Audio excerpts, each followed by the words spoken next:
બિલકુલ અજય, તમે જુઓ તો આજે જે રીતે માર્કેટમાં બહુ જબરદસ્ત મોમેન્ટમ જોવા મળ્યું. સારી વસ્તુ એ કે માર્કેટ દિવસના હાઈ ઉપર ક્લોઝ થયું છે. તો આ હાઈ જોશ સાથે આજના 3 બેસ્ટ બ્રેકઆઉટ સ્ટોક્સ આપણે લઈને આવ્યા છીએ, તેની ઉપર વાત કરીએ. પહેલો સ્ટોક્સ કે જે મેં પહેલાં પણ મિડ સેશનમાં જે વાત કરી હતી ને, એ તો ગેઇલ. તમે જો ગેઇલમાં બહુ સરસ મજબૂતી જોવાની, આજે આપણે એક્સપર્ટ પણ હતા, એમના દ્વારા પણ તમે જો અહીંયા વ્યૂ પોઝિટિવ આપવામાં આવે છે. હવે શા માટે અહીંયા સેટઅપ બહુ પોઝિટિવ છે? કારણ કે તમે નજર કરો, એક ડાઉન ટ્રેન્ડ ચાલી રહ્યો હતો.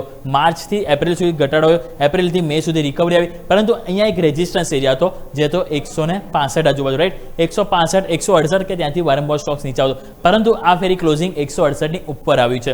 એટલે અહીંયા જો ઉપરની તરફ જે આજના હાઈ બને 171 નજીક, જો આવતીકાલે 171 નો હાઈ અહીંયાથી ક્રોસ થાય છે તો એ મોમેન્ટમ બહુ સરસ અને ક્યાંક ને ક્યાંક કહેવાય ને કે આપણને એક કપ એન્ડ હેન્ડલ પેટર્નનું આપણને બ્રેકઆઉટ આ સ્ટોક્સમાં જોવા મળી શકે છે. એટલે પોઝિટિવ મોમેન્ટમ બહુ સરસ છે. એટલા માટે ગેઇલ પહેલો સ્ટોક છે, કારણ કે 2 દિવસથી કોન્ફિડન્સ બહુ બતાવી રહ્યો છે. એટલા માટે આ પહેલો સ્ટોક છે જેને આપણે પોઝિટિવ લઈને ચાલીશું કે બ્રેકઆઉટ બહુ સરસ છે. સેકન્ડ સ્ટોક્સ વાત કરવા માંગીશ તો એ છે અદાણી ગ્રુપ, જે તેજી સાથે આગળ વધી રહ્યો છે. એમાંથી એક અદાણી પાવર મારે વાત કરવી છે. અદાણી પાવર જો તમે નજર કરો તો અહીંયા પણ મોમેન્ટમ બહુ સરસ પોઝિટિવ છે. અહીં તમે ચાર્ટ ઉપર નજર કરો તો ચાર્ટમાં આજે સરસ તેજી એપ્રિલ મહિનામાં શરૂઆત થઈ.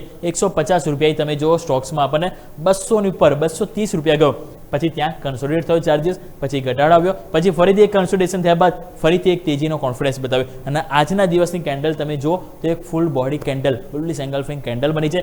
બીજી વસ્તુ જે મહત્વનો રેઝિસ્ટન્સ એરિયા હતો 231 કે જેની ઉપર તમે જો અહીંયા ક્લોઝિંગ થવામાં સફળતા નથી મળતી, પરંતુ એ ફાઇનલી સફળતા મળી છે. 234 રૂપિયા આજુબાજુ ક્લોઝિંગ આવ્યું છે. એટલે મોમેન્ટમ બતાવે. આ જોશો તમે વીકલી ચાર્ટમાં પણ જશો તો આપણને એક ફ્લેગ પેટર્નનું બ્રેકઆઉટ આપણને સ્ટોક્સમાં જોવા મળે છે. એટલે અહીંયા સરસ મોમેન્ટમ જોવા મળે છે. તો આપણને સ્ટોક્સ પોઝિટિવ આપણે જરૂરથી રાખવું જોઈએ. અને લાસ્ટ વાત કરવા માંગ્યું તો એ છે જેકે ટાયર.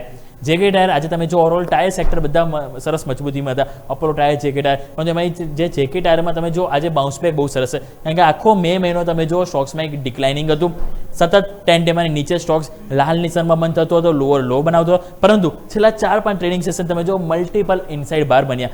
મલ્ટિપલ ઇનસાઇડ બારનું બ્રેકઆઉટ પણ આજે આવ્યું અને સાથે 10 ડે એક્સપોનેન્શિયલ મૂવિંગ આવ્યું એવરેજનું પણ, અને ન્યૂનતમ સર્દી આજે ખરીદારીને ડે હાઈ ઉપર ક્લોઝિંગ થયું છે. તો ચાન્સીસ છે કે અહીંયા પહેલો જે ગેપ છોડીને ગયો છે, પહેલા 395 બાદ જે ગેપ છે એ 406 એ પૂરો થાય છે, અને એના બાદ ઉપરની તરફ તમે જુઓ 424 તરફની પણ મોમેન્ટમ આપણને જોવા મળી શકે છે. તો જેકે ટાયર આપણે વાત કરી, ગેઇલ, અને ત્રીજો આપણે વાત કરી અદાણી પાવર.